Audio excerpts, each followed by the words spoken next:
What? Wanna go? Whoa. What? Wanna go? What the fuck?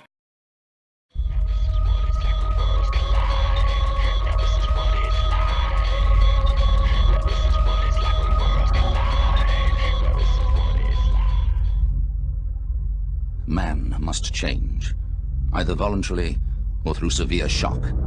A fiery dragon will cross the sky 6 times before this earth shall die. At night, they will think they have seen the sun when they see the half-pig men. A landmass rising, giant waves were set in motion by this eruption to crash upon the shores of the Australian continent.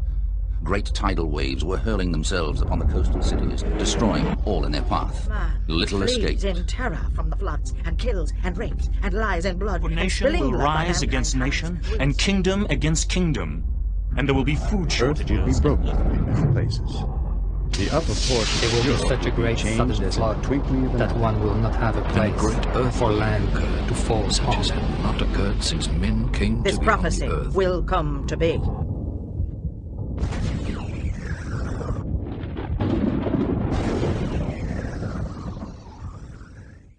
Apocalyptic dates commonly identified by visionaries of the past include, among others, the year 666, along with the year AD 1000, both favourite dates for doomsdayers. And then there was 1066, the Battle of Hastings, 1666, when London burned, which Mother Shipton, the 15th century English prophetess, accurately predicted. The Hopi Nation of northern Arizona predicted both the First and Second World Wars. They tried to warn the American government on both occasions, but were ignored.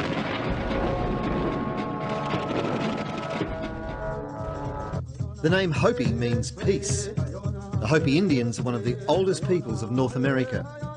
Their prophecies speak of a blue star that will enter our solar system at the end of the century. This star is predicted to cause a great upheaval on the Earth and ultimately result in a shift in man's consciousness.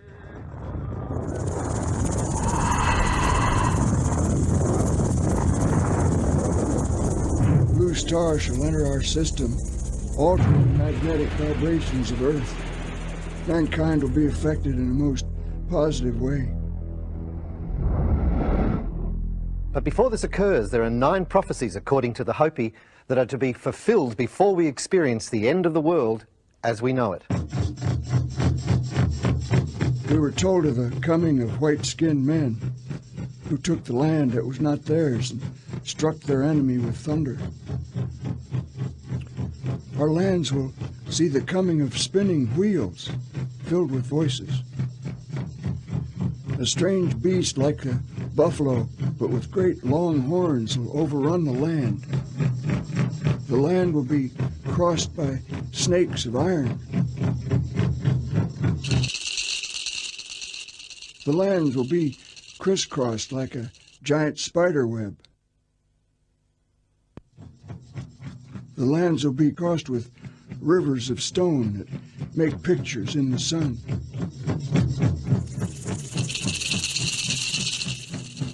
You'll hear of the sea turning black and many living things dying because of it.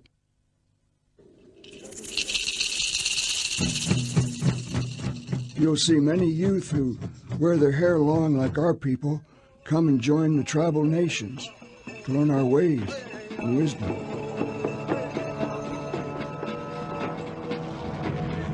This is the 9th and last sign. You'll hear of a dwelling place in the heavens above the earth that shall fall with a great crash. Very soon after this, the ceremonies of the Hopi people will cease. These are the signs that great destruction is here. The world shall rock to and fro. That time's not far off. It'll come when the Sequasaha Kachina dances in the plaza and removes his mask. He represents a blue star, far off yet invisible, which will make its appearance soon.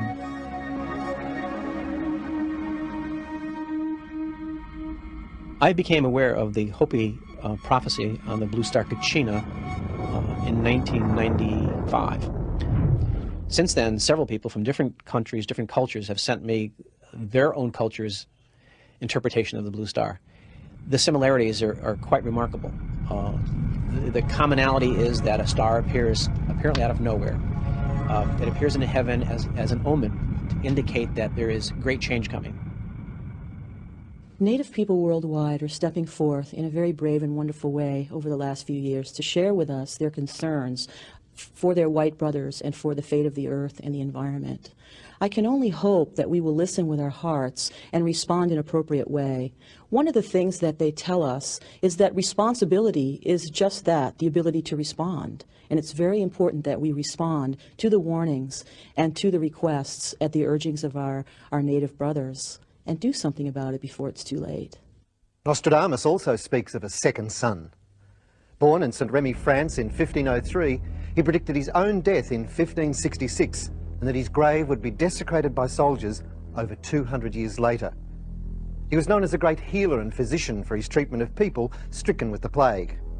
His fame grew rapidly when in 1555 he published his book entitled Prophecies. This book has remained in print for 400 years, and when we reveal what he has to say about the 20th century, you will understand why. This is his vision of a great star appearing at the turn of the century.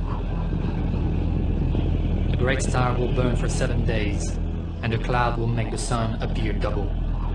A great misery for mankind, and an even greater one approaches when the great cycle of the centuries is renewed. We've seen several visions of unbelievable global upheaval supposed to occur by the turn of the century. Does this mean that in the next few years we can expect to have 2 suns in our solar system, ushered in by a comet of destruction? Different prophets from different times are saying the same thing, and that is there will be dramatic earth changes around the turn of this century. It's going to be cataclysmic for the earth as a cleansing, but then a reemergence of a time period of at least a millennium of the kind of a planet we always wanted. The tides will rise beyond their ken to bite away the shores, and then the mountains will begin to roar, and earthquakes split the plain to shore. And flooding waters, rushing in, will flood the lands with such a din that mankind cowers in muddy fen and snarls about his fellow men.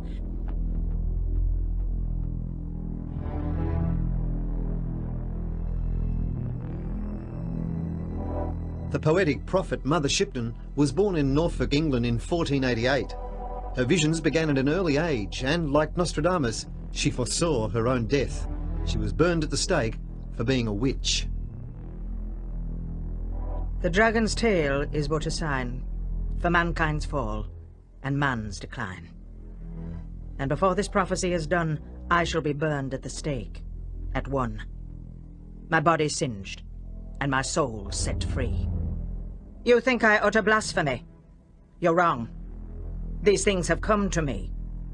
This prophecy will come to be.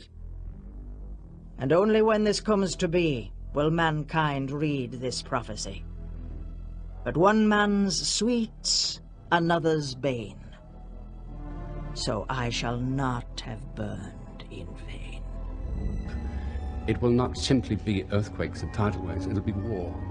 And this is something, again, that has to happen because civilization has become so corrupt, and people are not willing to change voluntarily, and therefore the changes have to be forced upon them. As we already know, the Hopi were correct with their predictions concerning the First and Second World Wars. They also warn us of an impending Third World War. The spirits will warn you twice, but the third time, you stand alone. We've had 2 warnings, the First and Second World Wars, but now we stand alone in the third one. There'll be no one protected, and whoever dropped that gourd of ashes, upon them it is going to drop. They said the gourd of ashes will fall from the air. It will make the people like blades of grass in a prairie fire, and things will not grow for many seasons. You know the gourd of ashes by the name atomic bomb. Wars will start up again. The sky will burn at 45 degrees. Fire approaches the great new city. Immediately a huge scattered flame leaps up. The machine of flying fire will come to trouble the great chief. Plague, famine, death from the military hands as the century approaches its renewal.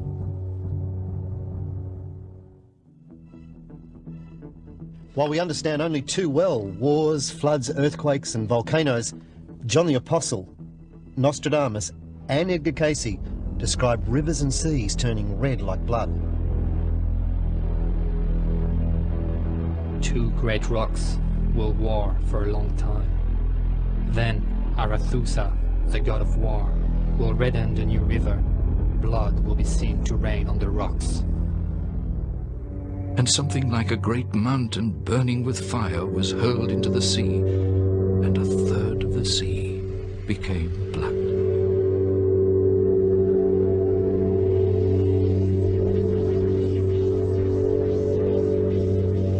Hailstones about the weight of a talent in the Bible. A talent is 70 pounds. That's a very big hailstone. This is probably a small meteorite or a comet. So in all of these phenomena, we find that iron particles from the meteors dissolve into a red pigment. For instance, Nostradamus had spoken about red water, rivers of blood. The Bible had said the same thing, and miscellaneous other traditions also speak of this phenomenon. What would primitive people think this was? They wouldn't say, oh, here we've got dissolved iron particles. They'd say, oh, the river is full of blood. This is a bad omen, especially when things fell out of the sky. A very mighty trembling in the month of May, with blood, human bodies, water, and red hail covering the earth. Hail will fall larger than an egg. For the Earth to experience the rising and sinking of entire continents and the complete obliteration of the world as we know it, we're going to need a lot more than a few active volcanoes, earthquakes or tidal waves. A shift in the Earth's axis could trigger off the necessary energy required for such global upheaval. But how could such a shift happen?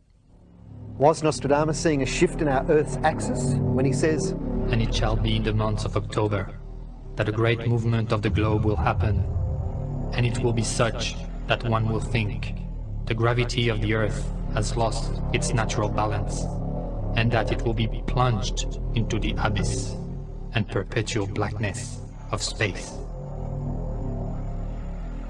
70s, early 80s, I saw visions of comets coming into the Earth, and I had often wondered if that was going to be the source or the trigger for cataclysm. And my information indicated that that was not the case, that these comets were more of omens, again, time cycles that we can count on, to indicate that changes were going to occur. However, I did, and I have been aware of one such body that came and ricocheted off the Earth's atmosphere, which at first I thought was a comet. And it did indeed cause the Earth to shudder. What I later discovered, when that vision repeated itself, it was one of Mars's satellites had been pulled from its orbit due to a polarity shift on the sun. The sun's magnetic field shifts its position or reverses, a polar shift from the sun, however. That induced polar shifts in the Earth and also affected the satellite of Mars, Phoebus specifically. And that then left its orbit and then came in and ricocheted off of the Earth's atmosphere and then continued out into space. And the shudder indeed caused cataclysmic conditions. Nostradamus spoke of a comet by the name of Phobos, which when translated means fear or terror.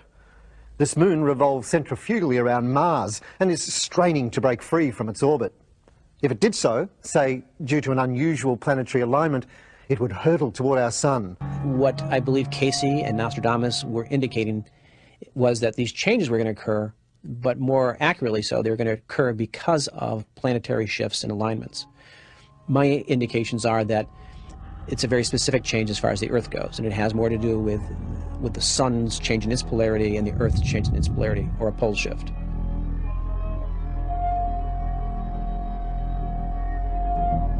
A silver serpent comes to view, and spew out men of like unknown to mingle with the earth, now grown cold from its heat.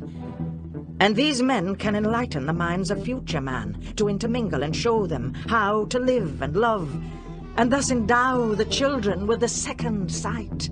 Philip Cosby, the a controversial writer of the 50s, he had spoken about mankind in amnesia. We've been suppressing this knowledge because it was so catastrophic, and this is a time in history when it's bursting forth because it's that time again. Emanuel Velikovsky, in his book Worlds in Collision, said Venus was once a rogue planet that almost collided with Earth a couple of times in the past before taking up its current orbit around the Sun.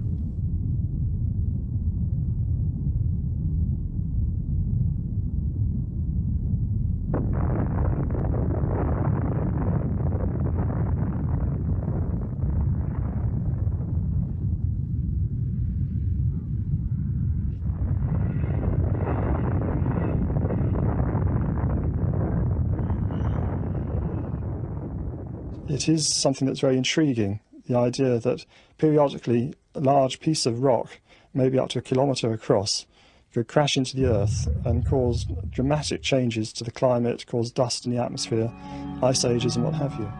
Should we accept the notion of prophecy and prediction and its so-called ability to reveal the future? If so, we would want to know if such forecasts are a threat or a warning. I think eventually we're going to have to rewrite our history books. Certainly they are rewriting archaeology and geology right now. When Casey said there were pole shifts in the past, nobody thought that was possible. Now there's very good evidence that the poles have shifted a number of times. Maybe the prophets are right. They don't all seem to agree exactly on the same dates, but there certainly seems to be an underlying connecting thread between prophecy and catastrophic Earth changes and global warfare around the turn of the century. However, they speak of an enlightened, peaceful golden age immediately following these apocalyptic events. But first, we all have to change the way we think.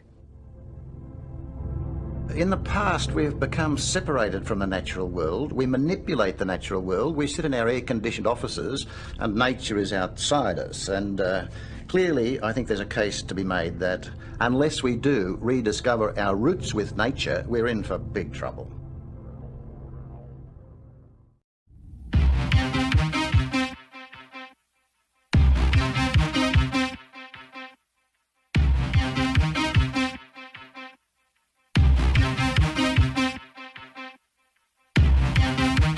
Wanna go? Wow. Wanna go? What the fuck?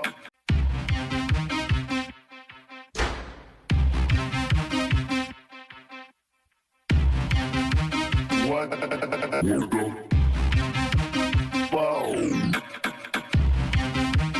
Wanna go? What the fuck?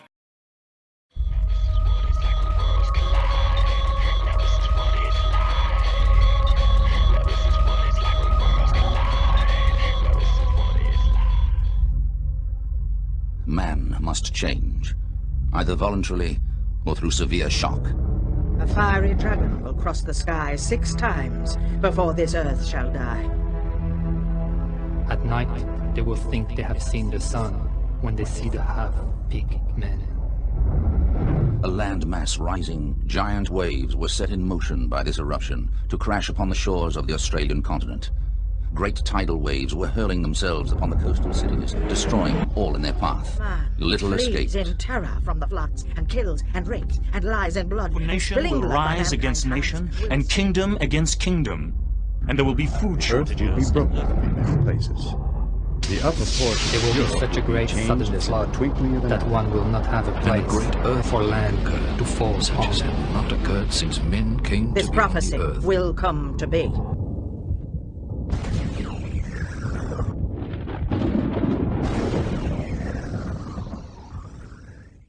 Apocalyptic dates commonly identified by visionaries of the past include, among others, the year 666, along with the year AD 1000, both favourite dates for doomsdayers. And then there was 1066, the Battle of Hastings, 1666, when London burned, which Mother Shipton, the 15th century English prophetess, accurately predicted. The Hopi Nation of northern Arizona predicted both the First and Second World Wars. They tried to warn the American government on both occasions, but were ignored.